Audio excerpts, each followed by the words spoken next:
আসসালামু আলাইকুম ওয়া রাহমাতুল্লাহি ওয়া তাআলা। সুপ্রিয় দর্শক শ্রোতা, আজকে আমি আপনাদের সম্মুখে আলোচনা করব 2024 সালে কত টাকা থাকলে কুরবানি ওয়াজিব। 7.5 তোলা স্বর্ণ এবং 52.5 তোলা রূপা বর্তমান বাজারে কত? সুপ্রিয় দর্শক শ্রোতা, 2024 সালে যদি কারো নিকট 1,05,325 টাকা থাকে তাহলে তার উপর কুরবানি ওয়াজিব, অবশ্যই কুরবানি আদায় করতে হবে। 10 জিলহজ ফজর থেকে নিয়ে 12 জিলহজ সন্ধ্যা পর্যন্ত যাবতীয় প্রয়োজন পূরণ করে ঋণ মুক্তি হওয়ার পর যদি কারো নিকট 7.5 তোলা স্বর্ণ অথবা 52.5 তোলা রূপা অথবা এর নেশাব পরিমাণ ব্যবসায়িক পণ্য থাকে অথবা নগদ অর্থ থাকে তাহলে তার উপর কুরবানি ওয়াজিব, অবশ্যই কুরবানি আদায় করতে হবে। সুপ্রিয় দর্শক শ্রোতা, আসুন আলোচনা করা যাক বর্তমান সময়ে 7.5 তোলা স্বর্ণের দাম কত এবং 52.5 তোলা রূপার মূল্য কত।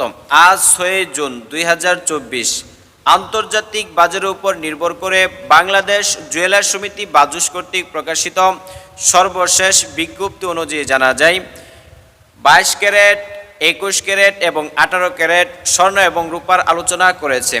আমরা মধ্যম 21 ক্যারেটের উপর আলোচনা করছি। 21 ক্যারেট 7.5 তোলা স্বর্ণের মূল্য 8,38,832 টাকা। 21 ক্যারেট 52.5 তোলা রূপার মূল্য 1,05,325 টাকা।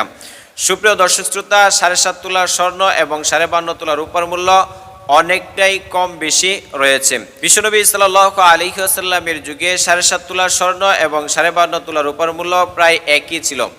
পরবর্তী সময়ে রূপার তুলনায় স্বর্ণের দাম অনেক বেশি বৃদ্ধি পেয়ে যায়। এই জন্য ফুকাহে কেরাম রূপার নিসাবের উপর প্রাধান্য দিয়ে থাকেন। কারণ হলো, যদি রূপার নিসাবের উপর প্রাধান্য দেওয়া হয় তাহলে বেশিরভাগ মানুষ কুরবানি দিতে পারবে।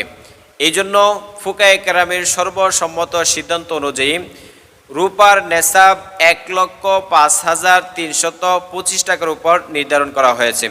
সুপ্রিয় দর্শক শ্রোতা, বর্তমান সময়ে 52.5 তোলা রূপার মূল্য 1,05,325 টাকা। সুপ্রিয় দর্শক শ্রোতা, আসুন আলোচনা করা যাক কুরবানির গুরুত্ব সম্পর্কে।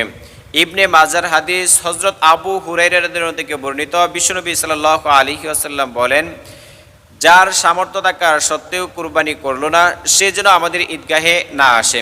বিশ্বনবী সাল্লাল্লাহু আলাইহি ওয়াসাল্লাম মদিনা অবস্থানকালে দীর্ঘ 10 বছর কুরবানি আদায় করেছেন। এরপর ওনার স্ত্রীগণ কুরবানি আদায় করেছেন।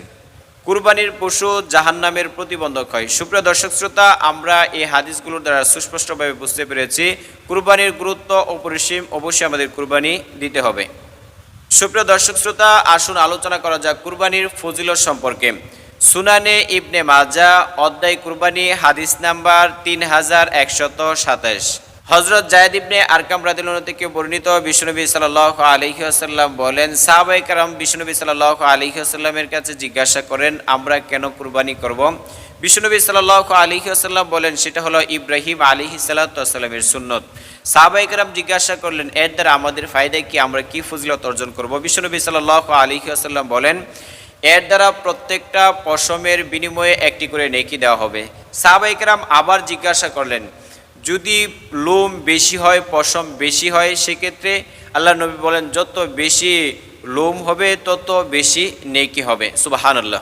সুনানে তিরমিজি অধ্যায় কুরবানি হাদিস নাম্বার 1493।